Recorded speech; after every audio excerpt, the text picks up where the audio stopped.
Good evening and welcome to Tucker Carlson Tonight. Here's an interesting and potentially significant story. A group of about 60 Asian organizations is suing Harvard University. They say that affirmative action hurts Asian students, and they have the numbers to prove it. According to a study by Princeton University, Asian applicants must score 140 points higher on the SAT than white students do, 270 points higher than black students do, and 450 points higher than African American students just to have the same shot at getting in. Is that fair? Joining us now is someone who thinks it is fair. Jay Chen is a Harvard alum who supports affirmative action. He's part of a group that is fighting the lawsuit we just mentioned, and he joins us now live. Jay, thanks a lot for coming on. So my question is really simple. What would you say, and if you're a father, you may be in this position someday, what would you say to a kid applying to Harvard or any other elite school in the United States who doesn't get in because he is held to different and higher standards because of his skin color, and says to you, that's unfair, because of course it is? What would your response be?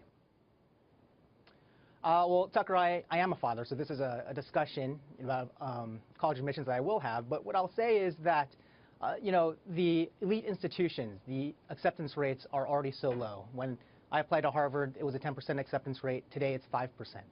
Right. And all of these schools, they take a holistic view. And race is never going to be the determining factor, whether or not you are going to get in. There are so many other aspects that they look at. And furthermore, I would let my son know that we don't live in a colorblind society. You can't ignore centuries of discrimination, of racism, slavery, policies like the internment of Japanese Americans and the Chinese Exclusion Act, and expect that everyone's starting off at an equal spot in the race. So racism is still here, and this last election is demonstrative of that, where it was probably the most racially divisive election that ever occurred, and the president-elect was elected despite or maybe because of some racist rhetoric, and that trickles right down to our schools. I'm sorry. Let me just ask. You haven't answered the question, which is, if you're against racism and racial discrimination, why are you explicitly supporting a system that penalizes people for the color of their skin, which you are? How can you say you're against racism and still penalize people because they're the wrong race? Well, Tucker, the students who apply are not being penalized because of their race. The application process is entirely holistic. They look at a lot of different things. They look at test scores, but test scores aren't the one and only thing that matter in terms of college applications. They look at leadership. They look at extracurricular activities. So race is but one factor among many that are considered. Sure. And I would also say that there are other advantages that come to, let's say, the white community, and there are other advantages that are conferred. For example, you know, Harvard accepts 35% of Harvard's student body, they come from private schools, while only 10% of American students go to private schools. You can look at Harvard's admittance of Northeastern students, which comprise 40% of Harvard's population, but only 17% of America lives in the Northeast. And these are all advantages that, you know, white students will also benefit from. No, but those are all non sequiturs, actually. Well, hold on. Wait, no, I'm sorry. As a Harvard graduate, you recognize a non sequitur when you hear one. I mean, I wouldn't defend any of those things. I'm not here to advocate for them. You're here to advocate for discriminating on the basis of race. I'm not saying race is the only criterion taken into account by Harvard's admissions, but you can't tell me that a kid who has to score 540 points higher just because of his race, over which he has no control, it's an immutable characteristic, is not being discriminated against. And again, why is that fair? Well, I think race adds a lot to a person's life experience. I think, you know, a student at my community college, Mount SAC, who has to worry about whether or not his parents are going to be deported because they came from Mexico, has a significantly different experience than a white student who doesn't have those worries. African-American student who has to worry about whether or not he's going to be shot by a police officer for, you know, wearing a hoodie or something else. You know, these are experiences that are deeply ingrained with race that not everyone has to experience. And it impacts them negatively. But Asian American students are disproportionately poorer, disproportionately likely to come from public schools, disproportionately immigrants, the marginalized communities you say you speak for, and yet 540-point deficit penalty on the SAT? I mean, you're punishing the weakest, actually. Well, actually, affirmative action benefits Asian American students. I know many graduates of Harvard who say that they are beneficiaries of affirmative action, and in fact, within the Asian American rubric, you raise a very good point. we have Hmong, Laotian, we have Pacific Islanders who regularly come from communities that are far more impoverished than even Latino or African American communities, and affirmative action actually will help them. So affirmative action does benefit Asian American communities because it recognizes that the Asian American experience is not all the same. Okay, but that's all gobbledygook. When it comes right down to it, Harvard has a quota system for Asians, and you'll deny it because it's unconstitutional, it's illegal, but it's really clear that they do. For all races, they have, for example, last year, 11.8% of their applicants were African American, 11.8% were Hispanic. That number has remained the same. It's about 20% Asian.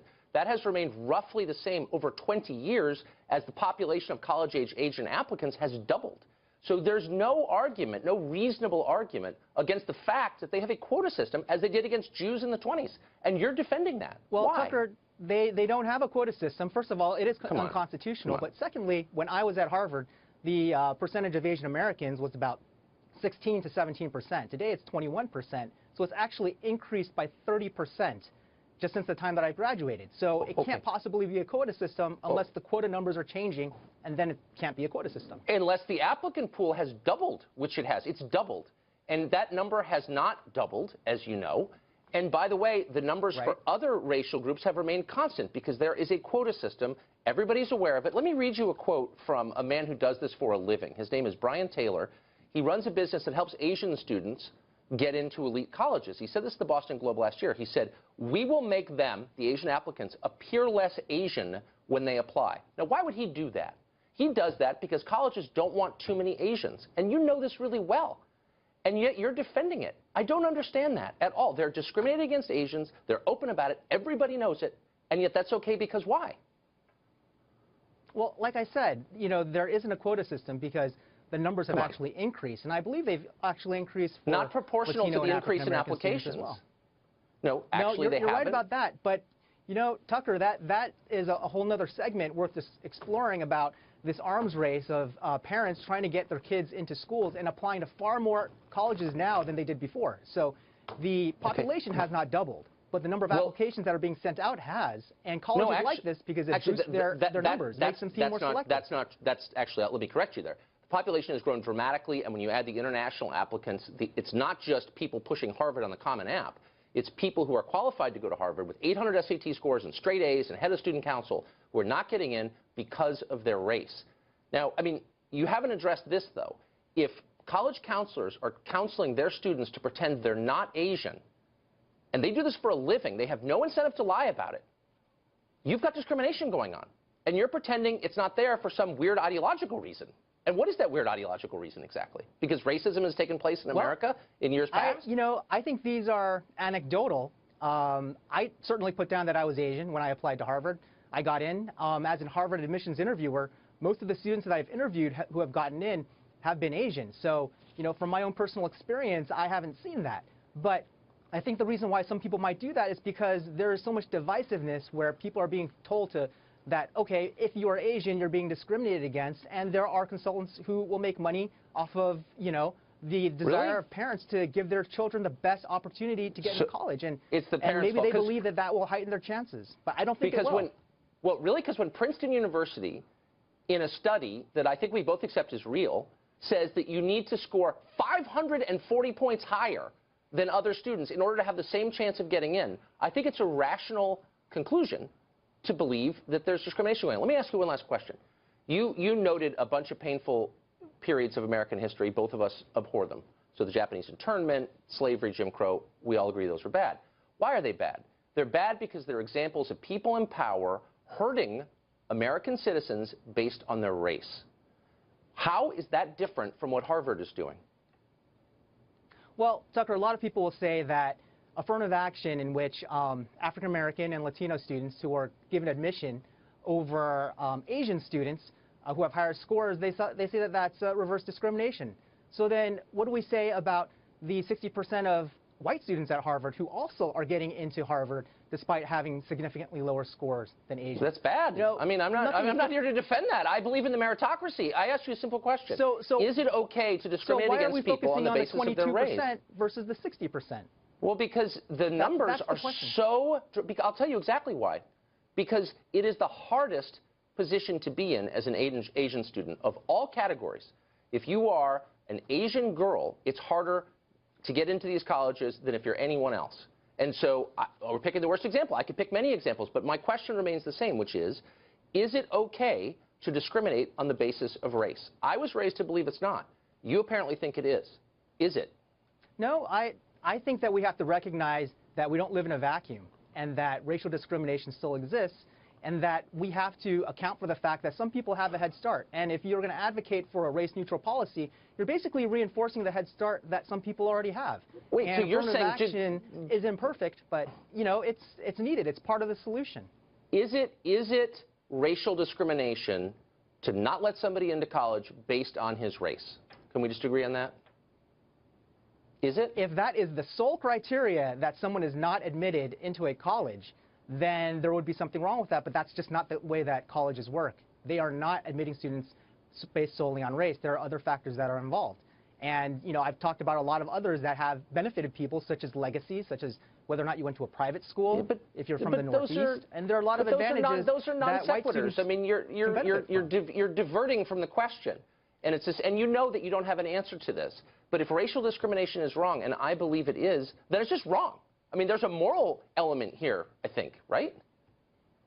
I agree that racial discrimination is wrong, but to say that you're starting off from a clean slate as an applicant when, you know, if you are a Mexican-American student and you're worried that your parents might get deported by the next president, you know, you have a significantly different experience than you know what? A Caucasian Can I just say something really clear? That.